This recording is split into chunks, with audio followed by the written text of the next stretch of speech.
Hello everybody again, Jose Rodriguez. Let's talk about profiles.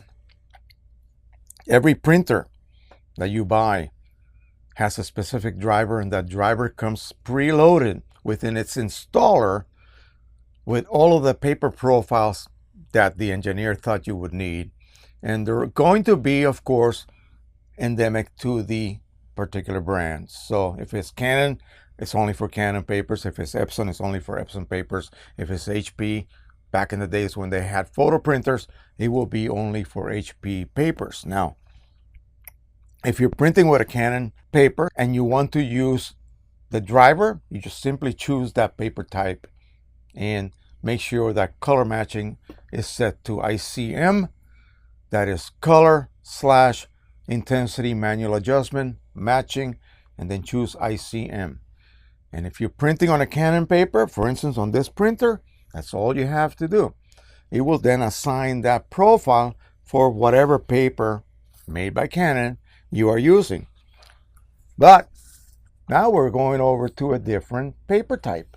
Well, that will not work any longer. You have to use a profile. You could also use a profile with the Canon papers if you want to do that, but there's really no need because the driver using ICM will actually use that matching profile anyway. So you're actually printing with a profile. A lot of people don't know that about the Canon drivers. They will automatically use a profile as long as you're using a matching Canon paper. Now, this happens to be Red River Palo Duro Soft Gloss Rag. Well, there is no such setting in the driver for that paper type, is there? Right? So you have to kind of look at it, and it looks like a semi-gloss type paper. So would I use, Canon semi-gloss? Possibly, yeah, that's the paper type. But do I want it to then assign the Canon semi-gloss profile? Of course not.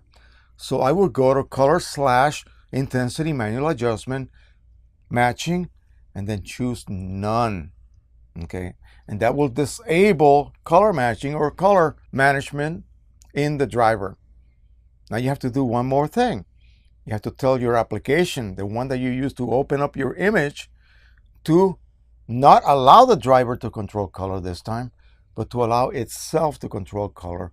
And then you have to search for that profile, load it, and now the application will be sending all of the color data information to the printer along with the instructions from that particular profile for that paper. Oh, there's a catch. There's a catch. You better be printing with OEM inks, period. Because those profiles were created only for OEM ink usage. Now, you're using Precision Colors Signature Edition ink, say for the Pro 100, and you still want to use Palo Duro Soft Gloss Rag. Well, unless you have a spectrophotometer, you can create your own profile, you're going to be in trouble. Now, you can download that profile possibly from Precision Colors. They may have that particular profile because they create profiles for many, many papers for all of the inksets that they sell to the user, matched to their printer, by the way. And that should solve the problem right there and then. But if you're really picky, if you think that your Pro 100 is its own individual entity and it may have slight differences among all the other thousands of Pro 100s, and you may want to create your very own profile, okay? And if you are going to then contract someone to create a profile for you, they're going to ask you to print some charts. Now, they will make the files available to you, and you are to open them and print them with no color management. That means, again, color/intensity manual adjustment matching and none, and print it. But what are you going to use to open that image with? All right, Photoshop, Lightroom, Capture One. None of those applications will print that file without changing it slightly, okay, because they're going to apply their own color management. See, they don't know what's happening at the printer side. You turn that off, yes. So that will result in incorrectly printed charts. I'll just leave it at that. How do you print a chart so that it is not printed, of course, without any color managed flow at the driver level, as well as at the application level. Well, there's not too many applications that will allow you to do that. I have two. If you go to my site, if you decide to order profiles from me, you go to my site, and right there, I wrote it down so I don't forget. You can download these 3 charts, okay? You will open them, but not open them in Photoshop. Don't open them in Lightroom. If you own QImage, $60. You will be able to print those charts without QImage introducing absolutely no color management. In fact, they have a specific setting for printing profile charts. I wish every other application had that, but they do not. So you need to use something like QImage, or if you don't have $60 to spend on that wonderful program, gosh, I sound like I'm in love with it, and I actually am. I have a link on my instructions on the profile ordering site, link on the description, by the way, go look at it. Dry Creek download site, go there, click on that, and then download the DCP target printer, Delta Charlie Papa target printer. That application will allow you to open each one of these TIFF files and print them with 0 color management. It's free. It works fantastic. Okay? If you don't have QImage, use that free application. You'll just simply load it, pick your printer, make sure that you set it default to no color management if you have an Epson printer, and no color matching if it's a Canon printer. Print them. If you do that, then you are pretty much guaranteed that when I scan them, the resulting profile will be correct. Okay? And you will be very happy with the results. I have not seen many of the profile providers out there that will tell you what I'm just now telling you or sharing with you. Those charts must, capital letters, must be printed with 0 color management or color matching in the driver and 0 color management in the application. Okay? They have to be printed entirely raw. All right? Now, another thing that you have to be aware of. Many people will use a sample pack of papers to print these charts because they figure, I don't want to use the box that I bought. Well, often they'll have the identification of the paper type on the edge here.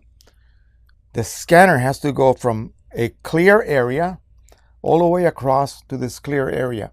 There's a chance. It's very difficult for the scanner, me, to make sure that I am not reading that black area there where those letters are.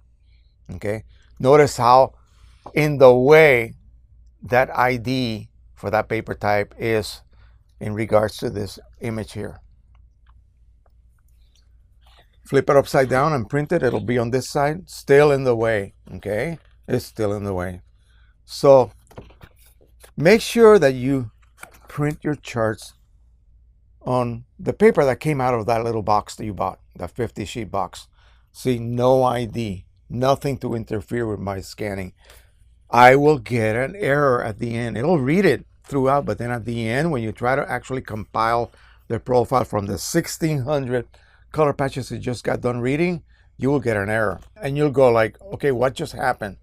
Let me scan it again. And you'll get the same error again.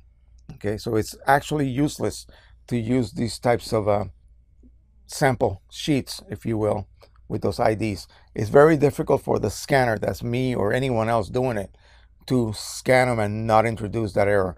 It can be done, but it makes life a lot easier if you do not use these sample sheets for printing those charts. Okay, I know you're trying to save money, but the idea is to get as accurate a profile as possible. Now, if there's ever, okay, a problem during the print job where one of these patches may actually, maybe 1 or 2 may actually be printed incorrectly, let's just say, then the scanner will catch it.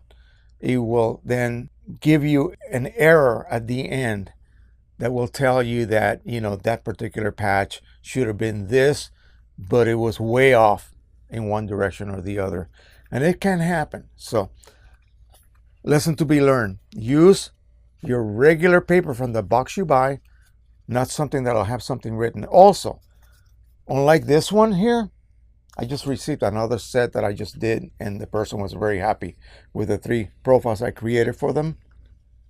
Make sure you ID what printer, what inks, and what paper this is.